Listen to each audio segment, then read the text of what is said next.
अगला पृष्ठ। श्री सीता रामचंद्राभ्याम नमः। श्रीमद् वाल्मीकि रामायणम उत्तरकांडम प्रथमः सर्गः।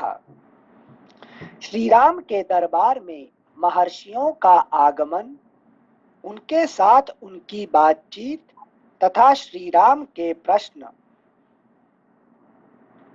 जी, पहला श्लोक। प्राप्तराज्यस्य रामस्य राक्षसानां वधे कृते आजग्मुर्मुनयः सर्वे राघवं प्रतिनन्दितुम्।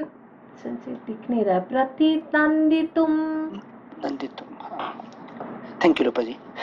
राक्षसों का संहार करने के अनंतर जब भगवान श्री राम ने अपना राज्य प्राप्त कर लिया, तब संपूर्ण ऋषि महर्षि श्री रघुनाथ जी का अभिनंदन करने के लिए अयोध्यापुरी में आए, जो मुख्यतः पूर्व दिशा में निवास करते हैं।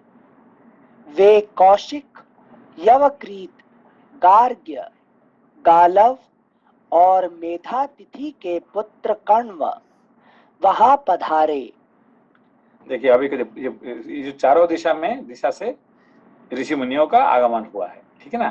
तो अभी देखिए पूर्व दिशा का कौन है, दोबारा पढ़िए इसको। जो मुख्यतः जो जहाँ पे ऋषि मुनियों का नाम आता है इसको दो बार पढ़िए, ठीक है ना। हाँ संजय। जो मुख्यतः पूर्व दिशा में निवास करते हैं, वे कौशिक, यवक्रीत, गार्ग्य, गालव और मेधातिथि के पुत्र कण्व वहां पधारे।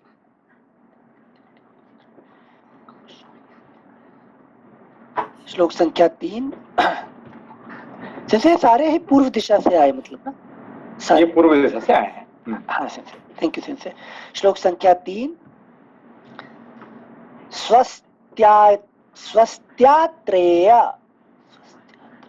स्वस्त्यात्रेय भगवान नमुचि प्रमुचि अगस्त्य भगवान अत्रि सुमुख और विमुख, ये दक्षिण दिशा में रहने वाले महर्षि अगस्त्य जी के साथ वहां आए।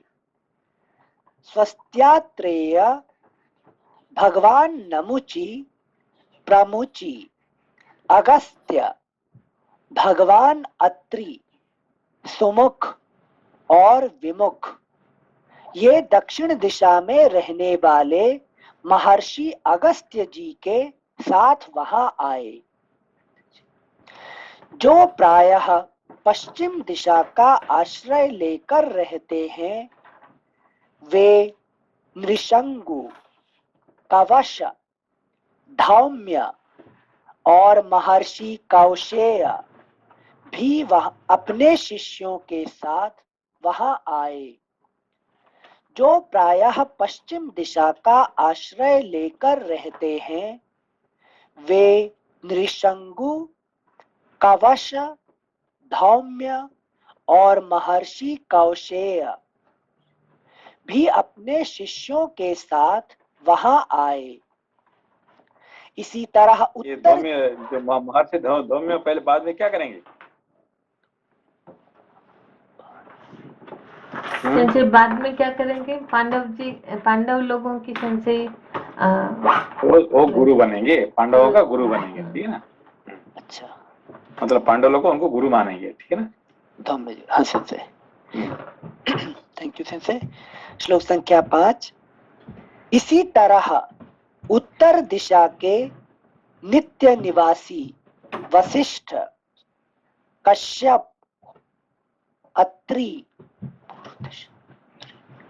अत्रि, विश्वामित्र, गौतम, जमदग्नि और भरद्वाज, ये 7 ऋषि जो सप्तर्षि कहलाते हैं, अयोध्यापुरी में पधारे। वशिष्ठ फुटनोट, कश्यप फुटनोट, वशिष्ठ मुनि एक शरीर से अयोध्या में रहते हुए भी दूसरे शरीर से सप्तर्षि मंडल में रहते थे। उसी दूसरे शरीर से उनके आने की बात यहाँ कही गई है, ऐसा समझना चाहिए। Footnote ends. श्लोक संख्या 5 एक बार फिर से पढ़ रहे हैं। इसी तरह उत्तर दिशा के नित्य निवासी वशिष्ठ, कश्यप, अत्रि, विश्वामित्र, गौतम, जमदग्नि और भरद्वाज, ये 7 ऋषि जो सप्तर्षि कहलाते हैं, अयोध्यापुरी में पधारे। ये सभी अग्नि के समान तेजस्वी, वेद वेदांगों के विद्वान तथा नाना प्रकार के शास्त्रों का विचार करने में प्रवीण थे। वे महात्मा मुनि श्री रघुनाथ जी के राजभवन के पास पहुंचकर अपने आगमन की सूचना देने के लिए ड्योढ़ी पर खड़े हो गए। उस समय धर्मपरायण मुनि श्रेष्ठ अगस्त्य ने द्वारपाल से कहा, तुम दशरथ नंदन भगवान श्री राम को जाकर सूचना दो कि हम अनेक ऋषि मुनि आपसे मिलने के लिए आए हैं। महर्षि अगस्त्य की आज्ञा पाकर द्वारपाल तुरंत महात्मा श्री रघुनाथ जी के समीप गया। वह नीतिज्ञ, इशारे से बात को समझने वाला, सदाचारी, चतुर और धैर्यवान था। पूर्ण चंद्रमा के समान कांतिमान श्री राम का दर्शन करके उसने सहसा बताया, प्रभो, मुनि श्रेष्ठ अगस्त्य अनेक ऋषियों के साथ पधारे हुए हैं। प्रातः काल के सूर्य की भांति दिव्य तेज से प्रकाशित होने वाले उन मुनीश्वरों के पदार्पण का समाचार सुनकर श्री रामचंद्र जी ने द्वारपाल से कहा, तुम जाकर उन सब लोगों को यहाँ सुख पूर्वक ले आओ। आज्ञा पाकर द्वारपाल गया और सबको साथ ले आया। अगला पृष्ठ संख्या 598। उन मुनीश्वरों को उपस्थित देख श्री रामचंद्र जी हाथ जोड़कर खड़े हो गए। फिर पाद्य, अर्घ्य आदि के द्वारा उनका आदर पूर्वक पूजन किया। पूजन से पहले उन सब के लिए एक एक गाय भेंट की। श्री राम ने शुद्ध भाव से उन सबको प्रणाम करके उन्हें बैठने के लिए आसन दिए। वे आसन सोने के बने हुए और विचित्र आकार प्रकार वाले थे। सुंदर होने के साथ ही वे विशाल और विस्तृत भी थे। उन पर कुश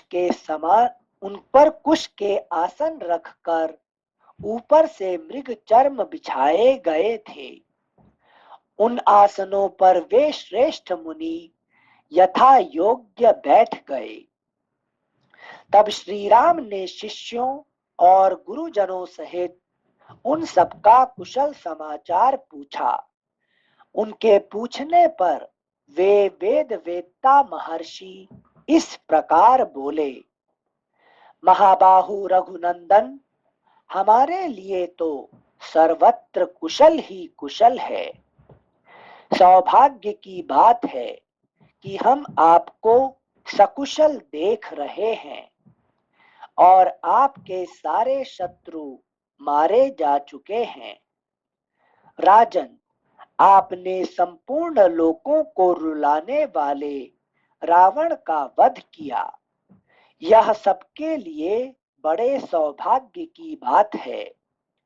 श्री राम पुत्र पौत्रों सहित रावण आपके लिए कोई भार नहीं था।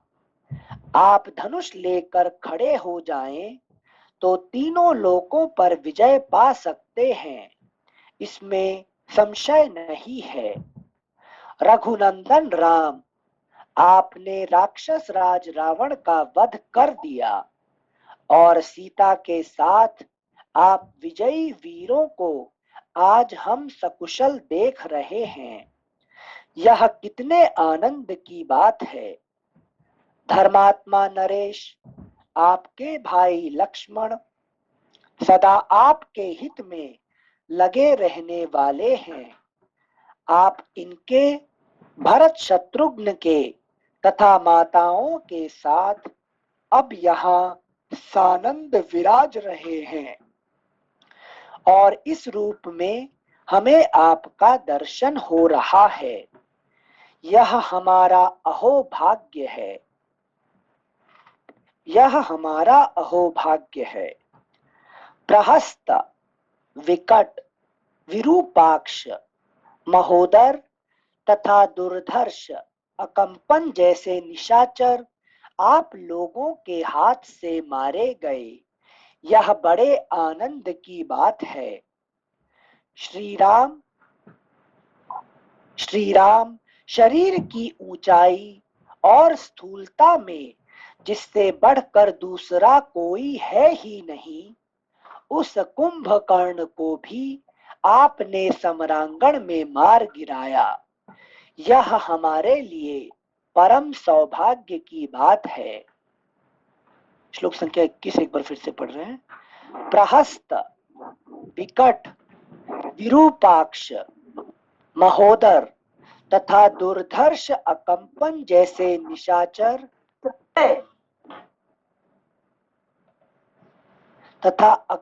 दुर्धर्ष अकंपन जैसे निशाचर आप लोगों के हाथ से मारे गए, यह बड़े आनंद की बात है।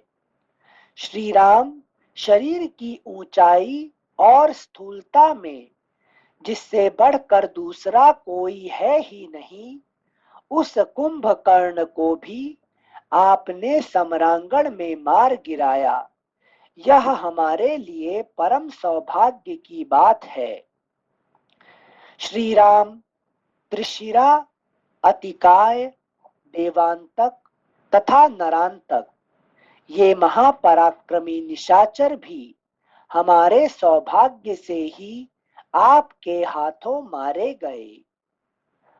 रघुवीर जो देखने में भी बड़े भयंकर थे, वे कुंभकर्ण के दोनों पुत्र कुंभ और निकुंभ नामक राक्षस भी भाग्यवश युद्ध में मारे गए।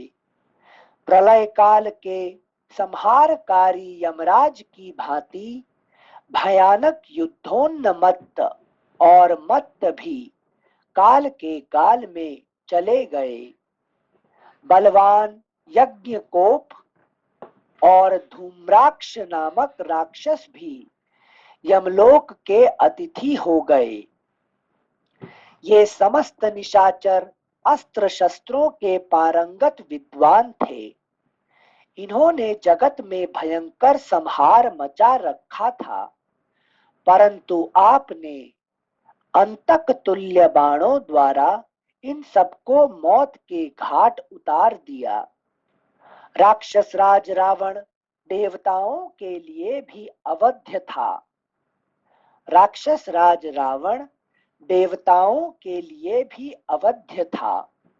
उसके साथ आप द्वंद्व युद्ध में उतर आए और विजय भी आपको ही मिली। यह बड़े सौभाग्य की बात है। युद्ध में आपके द्वारा जो रावण का पराभव संहार हुआ, वह कोई बड़ी बात नहीं है।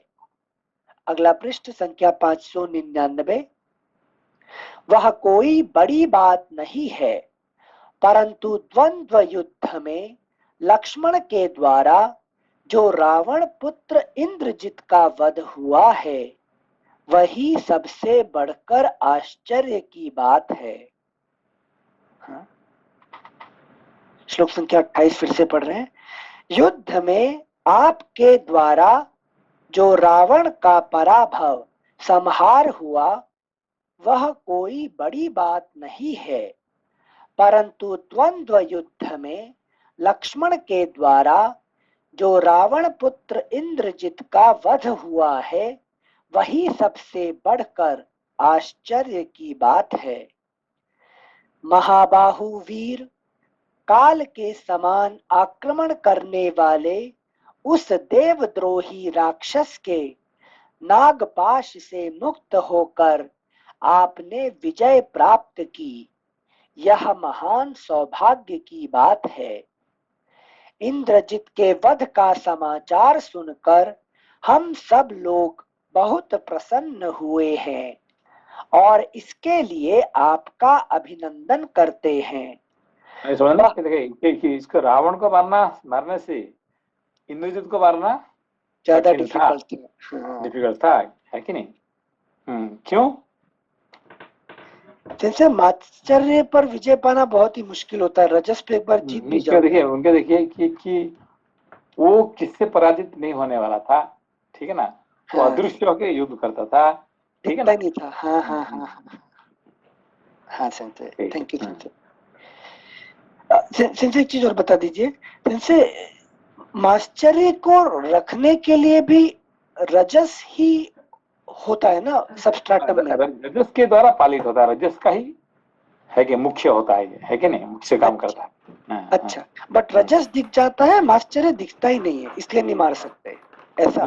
माश्चर्य जो है ना, आप कैसे आपका अंदर में छुपा कहाँ है ये आपको पता नहीं, तो इससे बड़े बड़े ऋषि मुनियों को भी है कि बड़े बड़े लोगों को भी विजय नहीं ये उसको पकड़ाना मुश्किल हो जाता है। Okay sensei, thank you sensei. श्लोक संख्या 29 एक बार पढ़ेंगे फिर से। महाबाहु वीर, काल के समान आक्रमण करने वाले उस देवद्रोही राक्षस के नागपाश से मुक्त होकर आपने विजय प्राप्त की, यह महान सौभाग्य की बात है। इंद्रजित के वध का समाचार सुनकर हम सब लोग बहुत प्रसन्न हुए हैं और इसके लिए आपका अभिनंदन करते हैं। वह महामायावी राक्षस युद्ध में सभी प्राणियों के लिए अवध्य था। वह इंद्रजित भी मारा गया, यह सुनकर हमें अधिक आश्चर्य हुआ है। रघुकुल की वृद्धि करने वाले श्री राम ये तथा और भी बहुत से इच्छानुसार रूप धारण करने वाले वीर राक्षस आपके द्वारा मारे गए, यह बड़े आनंद की बात है। वीर ककुत्स्थ कुलभूषण शत्रुसूदन श्री राम, आप संसार को यह परम पुण्यमय सौम्य अभय दान देकर अपनी विजय के कारण बधाई के पात्र हो गए हैं। एक बार फिर से पढ़ रहे से। वीर ककुत्स्थ कुलभूषण शत्रुसूदन श्री राम, आप संसार को यह परम पुण्यमय सौम्य अभय दान देकर अपनी विजय के कारण बधाई के पात्र हो गए हैं, निरंतर बढ़ रहे हैं, यह कितने हर्ष की बात है। यहाँ अभयदान देकर मतलब जो रावण का वध किया उसको अभयदान गिन रहे हैं क्या सेंसे? दोबारा पढ़िए उसको। हाँ सेंसे। श्लोक संख्या 32। वीर ककुत्स्थ कुलभूषण शत्रुसूदन श्री राम, आप संसार को यह परम पुण्यमय सौम्य अभयदान देकर अपनी विजय के कारण बधाई के पात्र हो गए हैं, निरंतर बढ़ रहे हैं, यह कितने आश्चर्य, यह कितने हर्ष की बात है। हम तो ये समझ पा रहे कि रावण को जो मार के अभय दिया है उससे अभय दिया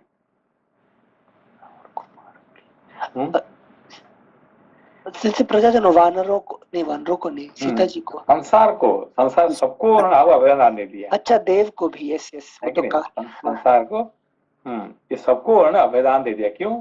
क्योंकि जब ये रावण मर गया, राक्षस मर गया, तो कोई शांति। गुंडा बदमाश कोई है कि नहीं, ये तो मुझको दबा दिया, तो है कि नहीं? ये जो मुसलमानों को थोड़ा जो अभी जो बुलडोजर। ये करके अब मोदी ने क्या कर दिया, अभयदान दे दिया, कम से कम सारे मंदिरों को, है कि राम मंदिर बना दिए, ये बना, तो क्या अभी अभयदान हो गया, है कि नहीं? हाँ हाँ हाँ, है कि नहीं? अभी क्या हम आराम से मंदिर जाके दर्शन मंदिर कर सकते हैं, है कि नहीं? हाँ ये सब अभयदान हो गया, ठीक है ना? यूपी में योगी जी ने दे रखा है सर। हाँ, तो ये क्या कर दिया, अभयदान, सबको अभयदान दे दिए, है कि नहीं? कम से कम हम जाके कम मंदिर, है कि नहीं, आराम से जाके देख सकते हैं, कोई डर नहीं है। पहले क्या होता, पता नहीं मंदिर में जाके तो कोई पता नहीं कोई आके हमको पकड़ लेगा, कोई ये कर लेगा, है कि नहीं? डर के हम मंदिर जाते थे, है कि नहीं? हाँ संजय, इनसे गाड़ी में बैठ के प्रणाम कर लेते थे। हाँ है कि संजय। नहीं? श्लोक संख्या 32। Thank you Sanjay. वीर, हाँ भैया।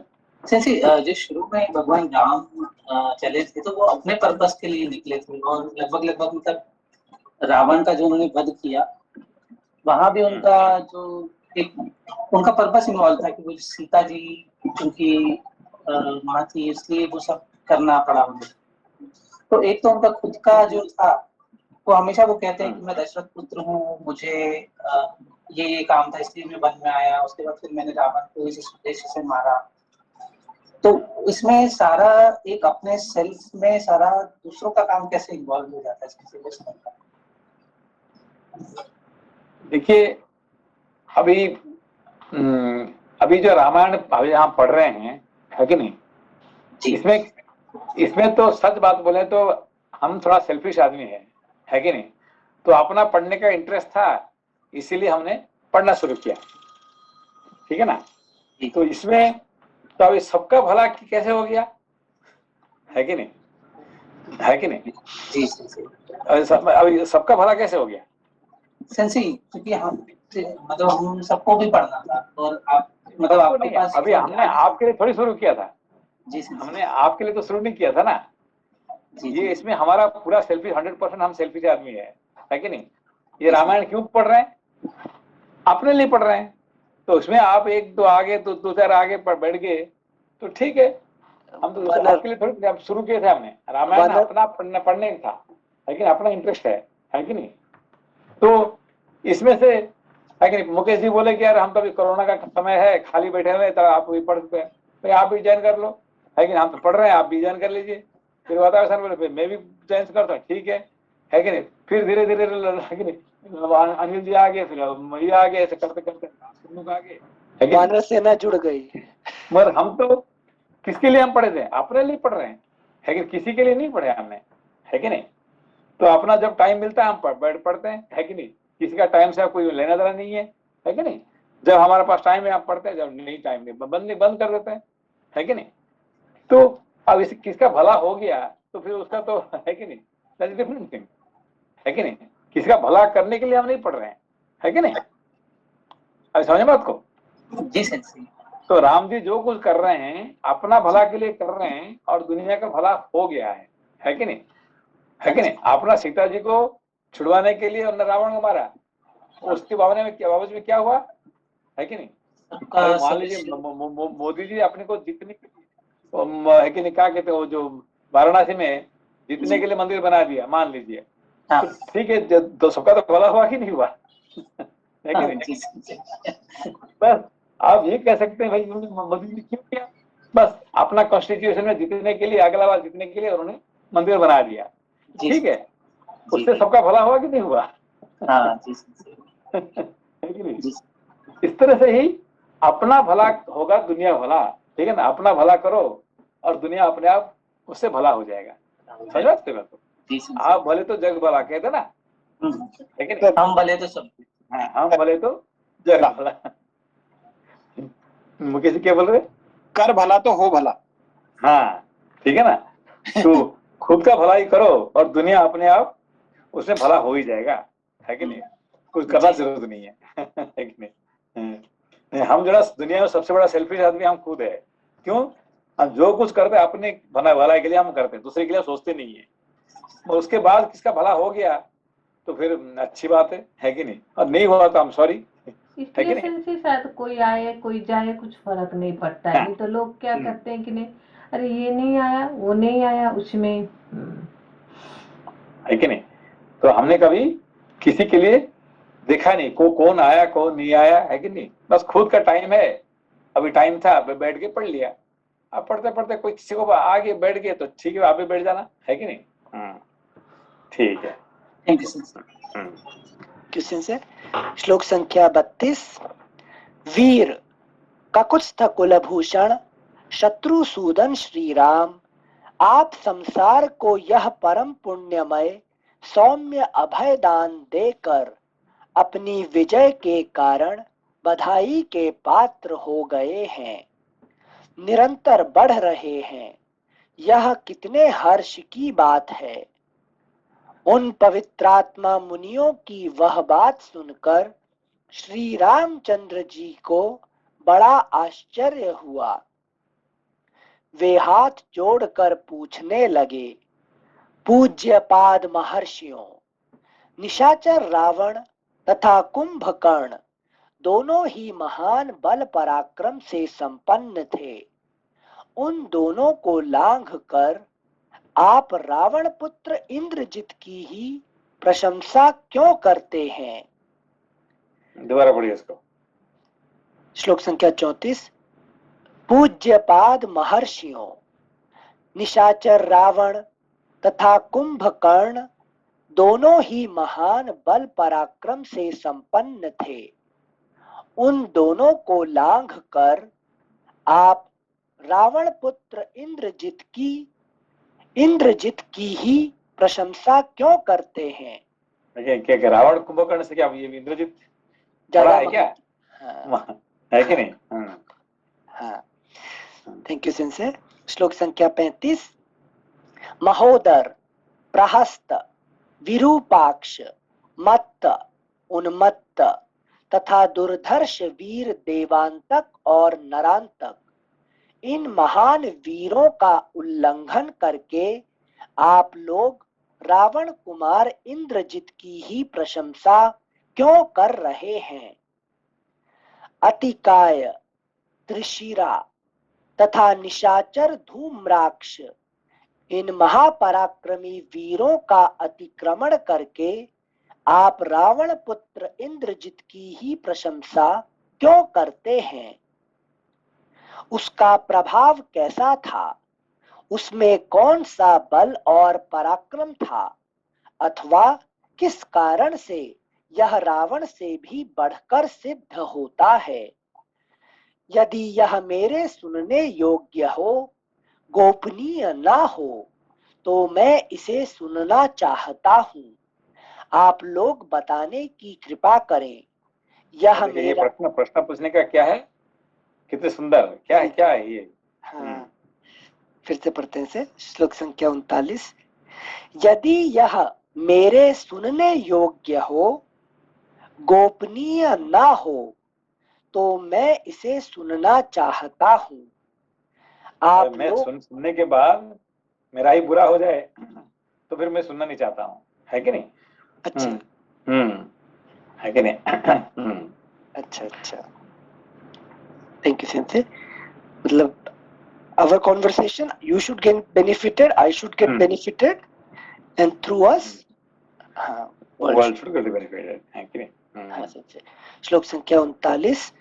यदि यह मेरे सुनने योग्य हो, गोपनीय ना हो, तो मैं इसे सुनना चाहता हूँ। आप लोग बताने की कृपा करें। यह मेरा विनम्र अनुरोध है। मैं आप लोगों को आज्ञा नहीं दे रहा हूँ। उस रावण पुत्र ने इंद्र को भी किस तरह जीत लिया, कैसे वरदान प्राप्त किया, पुत्र किस प्रकार महाबलवान हो गया, और उसका पिता रावण क्यों वैसा बलवान नहीं हुआ। मुनीश्वर, वह राक्षस इंद्रजित महासमर में किस तरह पिता से भी अधिक शक्तिशाली एवं इंद्र पर भी विजय पाने वाला हो गया, तथा किस तरह उसने बहुत से वर प्राप्त कर लिए। इन सब बातों को मैं जानना चाहता हूँ, इसलिए बारंबार पूछता हूँ। आज आप ये सारी बातें मुझे बताइए। इस प्रकार श्री वाल्मीकि निर्मित आर्ष रामायण आदि काव्य के उत्तर कांड में पहला सर्ग पूरा हुआ। अगला पृष्ठ संख्या 600। द्वितीय सर्गः। सेंसी 39 समझ में नहीं आया सबसे, थोड़ी सी कैसे पढ़िए। पढ़ते हैं। हाँ, ये जो कुछ भी हम पूछते हैं ना किसी को जी, तो हम सुनने के बाद, है कि नहीं, सुनने के बाद हमारा बुरा हो जाए कि दूसरे का बुरा हो जाए, है कि, जैसे फॉर एग्जाम्पल है कि नहीं, अभी मान लीजिए आप और हमारे जब पूर्वजन्म हम क्या थे, है कि नहीं, पता चला क्या कि हम दुश्मन थे, है कि नहीं, पता चला कि हम अपने आप में कुछ, तो फिर क्या होगा, अभी हमारे रिलेशन क्या होगा, बुरा हो जाएगा, है कि नहीं। तो इससे अच्छा है कि ना सुनना अच्छा है कि नहीं। हम जानना चाहते हैं पूरा लास्ट पूर्व जन्म में हम क्या थे, हमारा रिलेशन क्या था, हम जानना चाहते हैं। तो जानने से कोई, हाँ हम पहले दिन हम दोस्त थे तो अच्छा लगेगा, नहीं, हम एक दूसरे का कट्टर दुश्मन थे, पता चल गया तो क्या होगा है कि नहीं। तो इससे हमारा कोई, है कि नहीं, सुनने योग्य है कि हमारा भला है, इसमें से भला है तो फिर हमें सुनाइए। ना तो कोई ये बात में कोई गोपनीय ना हो, कोई सीक्रेट ना हो, है कि नहीं, तो फिर हमें बताइए। सेंसी स्क्रिप्चर्स में तो सभी चीजें पढ़ने और सुनने योग्य होती है। नहीं, सभी देखिए, ये किसकी बात है कह रहे हैं, ये राक्षस की बात कर रहे हैं, है कि नहीं। कोई ऋषि महर्षियों की भी, है कि नहीं, पूर्वजों का कहानी सुनेंगे, ये वशिष्ठ और विश्वामित्र का पहले का सुनेंगे तो कैसा लगेगा आपको, बोले यार ये ऐसे लड़ रहे थे, है कि नहीं। जी। तो है कि नहीं, तो कभी कभी, है कि नहीं, ये सुनने से कभी कभी बुरा हो जाता है, ठीक है ना। तो sensei we should always ask questions with like ये वाला जो भाव है होना चाहिए।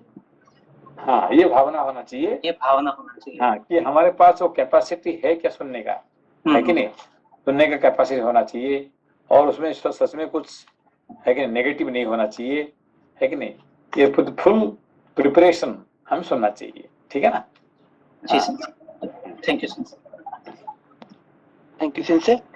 पृष्ठ संख्या 600। द्वितीयः सर्गः। महर्षि अगस्त्य के द्वारा पुलस्त्य के गुण और तपस्या का वर्णन तथा उनसे विश्रवा मुनि की उत्पत्ति का कथन। महात्मा रघुनाथ जी का वह प्रश्न सुनकर महातेजस्वी कुंभयोनि अगस्त्य ने उनसे इस प्रकार कहा। कुंभयोनि अगस्त्य ने उनसे इस प्रकार कहा। श्लोक संख्या 2। कुंभयोनि समझ में आया ना। नहीं समझा कुंभयोनि मतलब छोटे, बहुत छोटे कद के क्या। नहीं, अगस्त्य मुनि का जन्म कैसे हुआ था। सिंसे वो मित्रावरुण वो जो कुंभ से। अच्छा, ओके, ठीक है ना। चलिए, थैंक यू सिंसे। श्लोक संख्या 2।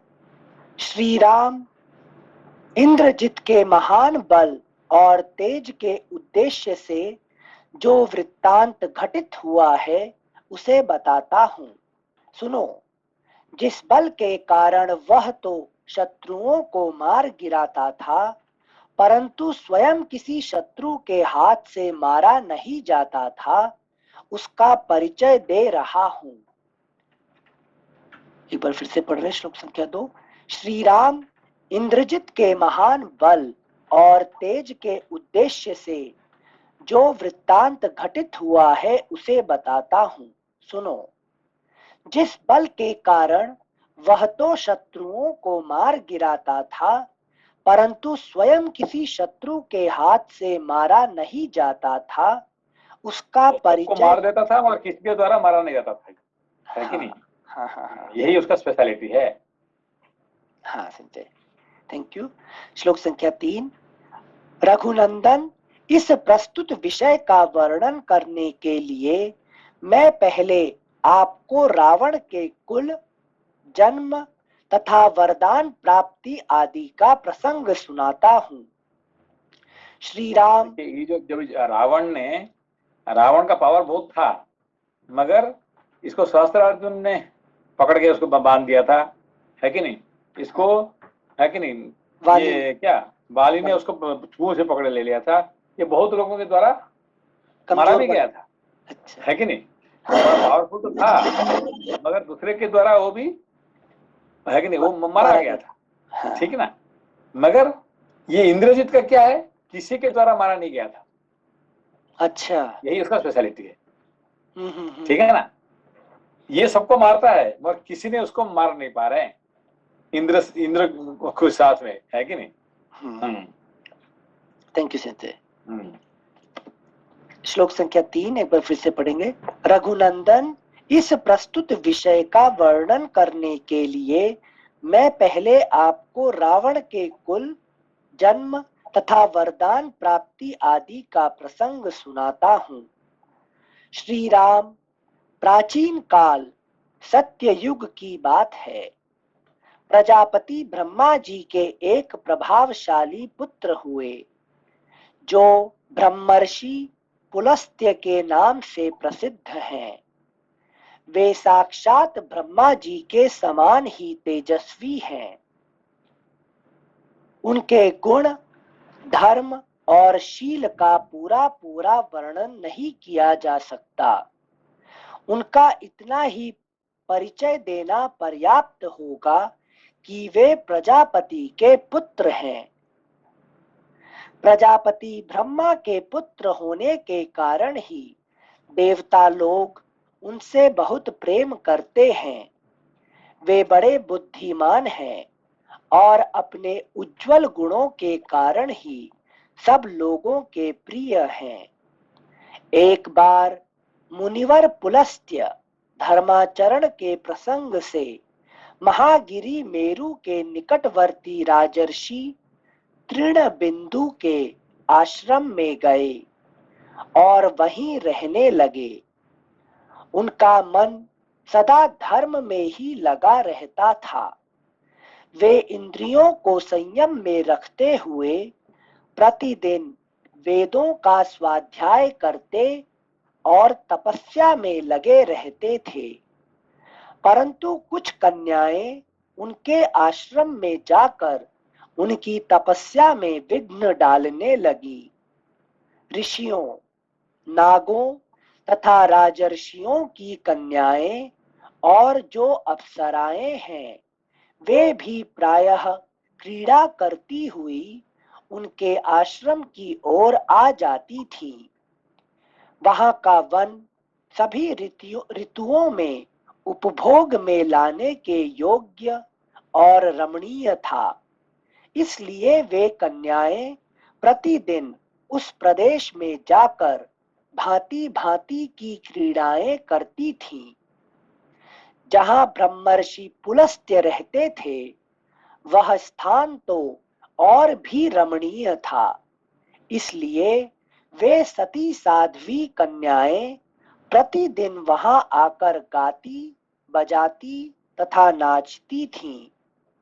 इस प्रकार उन तपस्वी मुनि के तप में विघ्न डाला करती थीं। इससे वे महातेजस्वी महामुनि पुलस्त्य कुछ रुष्ट हो गए और बोले, कल से जो लड़की यहाँ मेरे दृष्टिपथ में आएगी, वह निश्चय ही गर्भ धारण कर लेगी। उन महात्मा की यह बात सुनकर वे सब कन्याएं ब्रह्म शाप के भय से डर गईं और उन्होंने उस स्थान पर आना छोड़ दिया। परंतु राजर्षि तृणबिंदु की कन्या ने इस शाप को नहीं सुना था, इसलिए वह दूसरे दिन भी बेखटके आकर उस आश्रम में विचरने लगी। अगला पृष्ठ संख्या 601। वहां उसने अपनी किसी सखी को आई हुई नहीं देखा। उस समय प्रजापति के पुत्र महातेजस्वी महर्षि पुलस्त्य अपनी तपस्या से प्रकाशित हो वहां वेदों का स्वाध्याय कर रहे थे। उस वेद ध्वनि को सुनकर वह कन्या उसी ओर गई और उसने तपोनिधि पुलस्त्य जी का दर्शन किया। महर्षि की दृष्टि पड़ते ही उसके शरीर पर पीलापन छा गया और गर्भ के लक्षण प्रकट हो गए।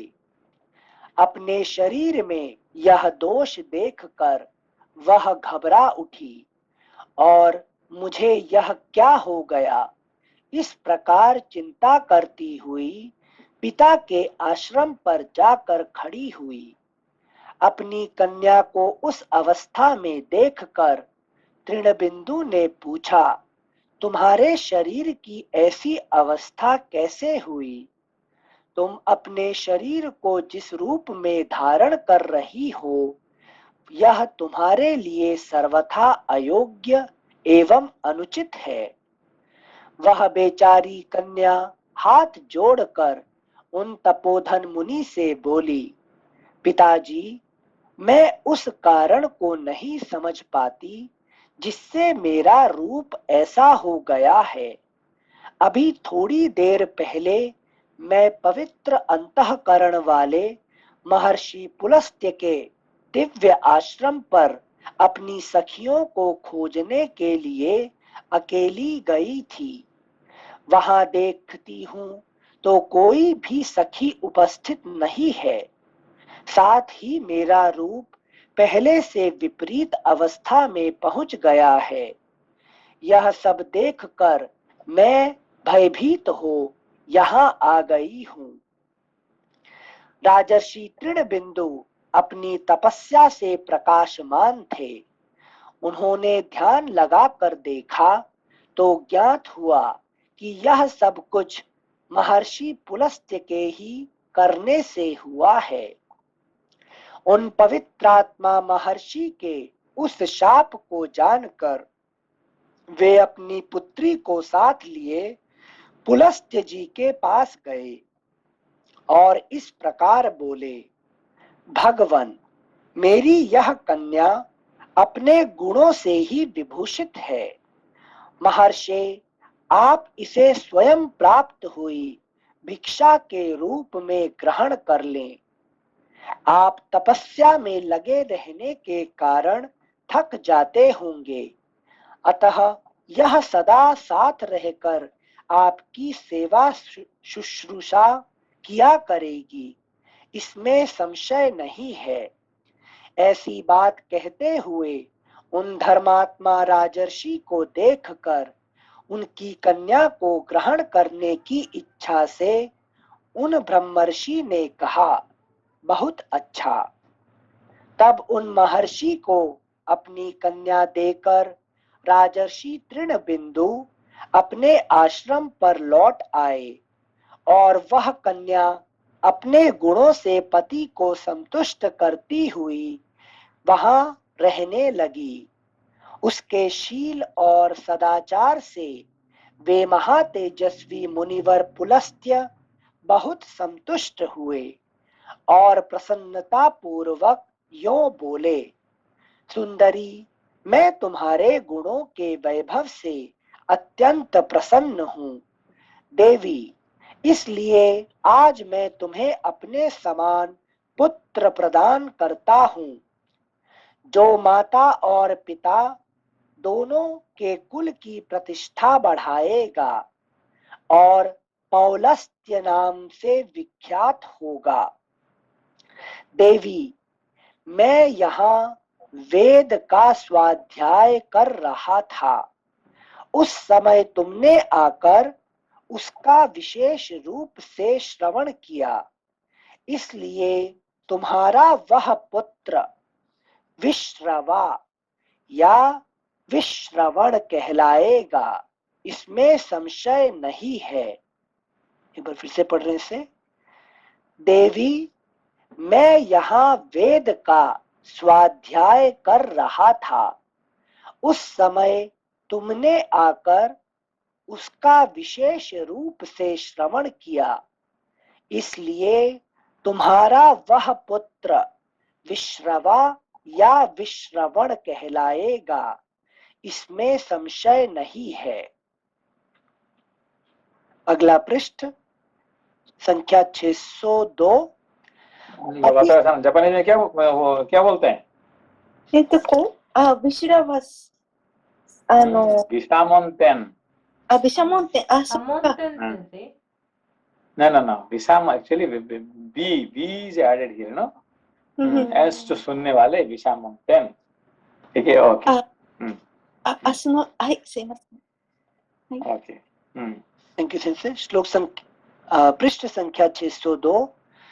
पति के प्रसन्न चित्त होकर ऐसी बात कहने पर उस देवी ने बड़े हर्ष के साथ थोड़े ही समय में विश्रवा नामक पुत्र को जन्म दिया, जो यश और धर्म से संपन्न होकर तीनों लोकों में विख्यात हुआ। विश्रवा मुनि वेद के विद्वान, समदर्शी, व्रत और आचार का पालन करने वाले तथा पिता के समान ही तपस्वी हुए। इस प्रकार श्री वाल्मीकि निर्मित आर्ष रामायण आदि काव्य के उत्तर कांड में दूसरा सर्ग पूरा हुआ। ओके, सेंसे सॉरी, बंद करने से पहले कल तो क्लास नहीं है, बट कल का जो हमारा रेगुलर क्लास पिछले हफ्ता जैसे परसों को है, तो गलती नहीं होने से परसों हमारा रेगुलर क्लास है कठोपनिषद का। फिर हम पुराण पढ़ेंगे जाके मंडे को, तो कल परसों पुराण स्टडी है नहीं है, तो प्लीज नोट इट।